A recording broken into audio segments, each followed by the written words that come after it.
Hello and welcome to another edition of Motor Cars Enthusiasts. Right off the bat on the old show today, and we've talked about this vehicle in the past, the little Volkswagen XL1. It's a hyper-miler vehicle. It's got a hybrid drivetrain, super lightweight, with a lot of carbon composite materials, and a lot of stuff to cheat the wind to get the best fuel economy possible. Well, we've talked about this vehicle, and it's got a whopper of a price tag as well. Well, super exciting news. One of the heads of Volkswagen's actually come out and said they're working on an XL1 Sport. Yes, they're going to make a performance version of this thing, which I cannot be more excited about. Now, the bodywork will change a little bit as they're going to make it look a little bit more sporty, but I'll tell you what, if they even left it alone, I'd be pretty fine with it. Horsepower is supposed to change a bunch.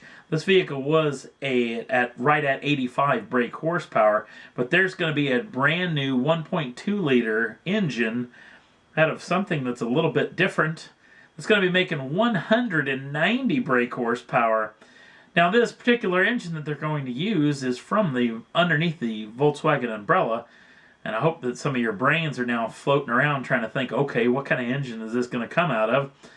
And you probably won't guess it, because it's going to be out of this, a Ducati 1199. This particular a 1.2 liter V-twin is what's going to be powering this brand new XL1 Sport. So, which means this thing's going to sound amazing to me. So I cannot wait for them to put this thing together.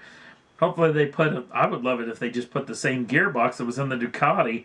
You imagine that, a sequential gearbox setup? Oh, this thing would be fantastic. I can't wait. I hope this deal comes to pass when Volkswagen isn't just yanking my chain, but we'll see what comes of this in the future. Next up on the list, well, we've talked quite a bit about the Ford Mustang.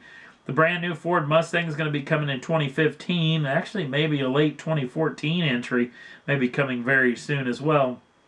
In a limited edition model we talked about in past shows. Well, the old folks over at MustangG6.com actually came across one of these things pounding around in full camouflage, as we've seen a lot of this here lately in pictures and in videos all over the interwebs. But this particular vehicle it just makes the most beautiful noise.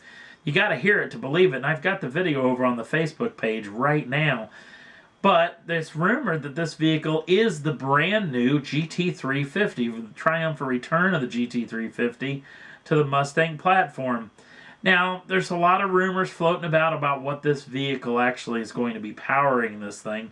Whether it's going to be that 5-liter Coyote V8 that may be warmed over a little bit, maybe making closer to 500 brake horsepower, all the way up to that massive 5.8-liter supercharged V8 out of the GT500 that's making 662 brake horsepower.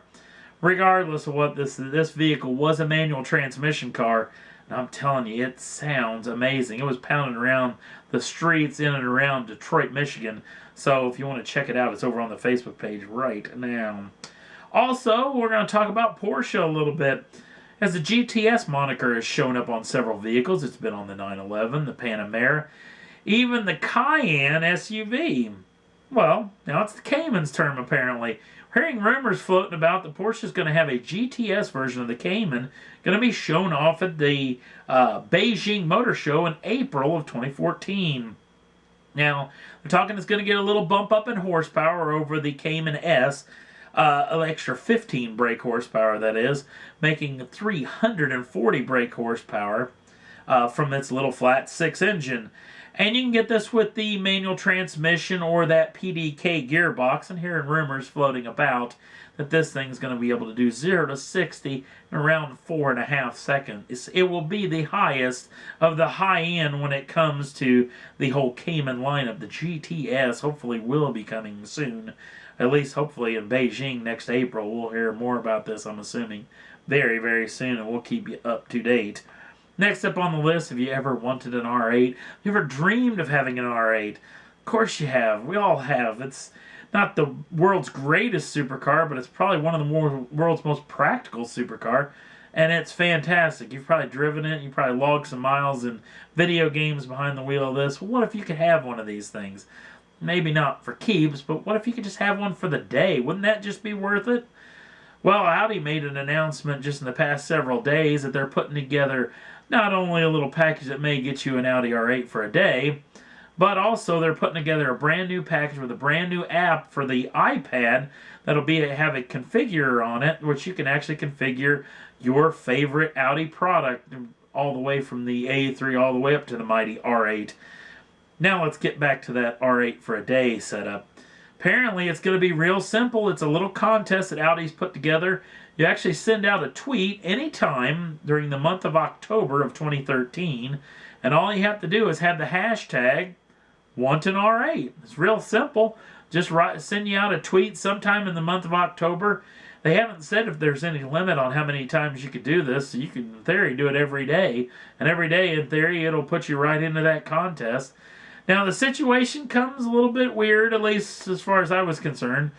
They'll give you the R8 for the day. Now, I'm not for sure if you're actually going to have a person who's actually going to chaperone you a little bit, I would assume. Probably don't want you to wad one of these things up. But you can have it delivered right to your hometown. You can tool around your own hometown in this vehicle, or you can have it taken to a racetrack and you can pound it around there. I'd have to flip a coin. I couldn't even think of which I would rather do. I'd really like to see what it could do at a racetrack, but I could show it off to all my friends too.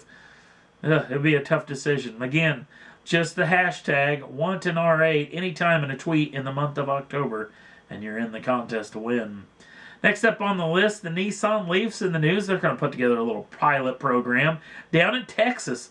If you buy an actual Nissan Leaf, I don't know why I said actual there, but if you buy a Nissan Leaf or lease a Nissan Leaf, from the month of October all the way through the back half of the March of 2014, you can get free at any one of the 40 charging stations anywhere around the Dallas-Fort Worth area or the Houston, Texas area. You can charge your Leaf for free in between those times. Now, I'm not 100% sure what it costs you to do a charge at a charging station, but I know if you got one of these automobiles, it's going to cost you a fair amount to charge it at home. It'd be kind of cool to have this type of deal. So apparently this is a little pilot program that may be going a little bit more over the entire United States coming soon, but just in the Dallas-Fort Worth and the Houston, both in Texas areas, that you can do this. Charge it for free. 40 charging stations. They're supposedly all over the place. Next up on the list, Hertz. We've talked about the Hertz folks renting automobiles that you may never be able to afford. Ferraris, all sorts of really cool high-end junk. Well, now they're going to be renting out some full electric vehicles, and not just any full electric. What about the Model S? One of the most highest horsepower all-electric automobiles. Not only are they renting out one of these, what about this? What about the old Roadster? You don't hear too much about the old Roadster from Tesla as well. Apparently in San Francisco and 4 other markets inside of California, you can rent one of these automobiles for a daily rate. Now, it is a pretty good chunk of change. $500 a day. But if you were thinking of buying one of these automobiles and you've lived around California, it'd be the perfect opportunity to get a little shot at getting behind the wheel of one of these things and see what it feels like. So a pretty interesting little program from Hertz. Hertz is a cool little company as far as renting out some really, really neat high-end stuff. And that's all there was that I thought was worth talking about for this week's Motor Cars Enthusiast. If you want to jump on over to the Facebook page, you can check out that GT350 video. Also got this cool little video with an epic drag race between a Bugatti Veyron and a Nissan Juke R. You would really think that one of those cars would smoke the other one. You'd be wrong. For most of the track, the underdog was winning. It was an interesting little video and it's super high speeds at this little drag strip they have. And I don't even know where, I think it's in Russia or something, but pretty interesting little video. It's on the Facebook page as well. And if you want to subscribe to the channel, you can do so at any time and get the first dibs on the brand new shows as soon as they come out. I thank you for watching. We'll see you again real soon.